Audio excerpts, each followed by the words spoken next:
कि हंसकर जीना है दस्तूर जिंदगी का, हंसकर जीना है दस्तूर जिंदगी का।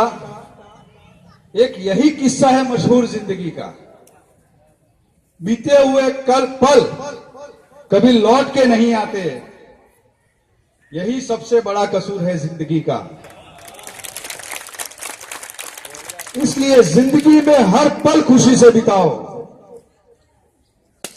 इसीलिए जिंदगी में हर पल खुशी से बिताओ। रोने का टाइम है यहां किसी के पास कहां।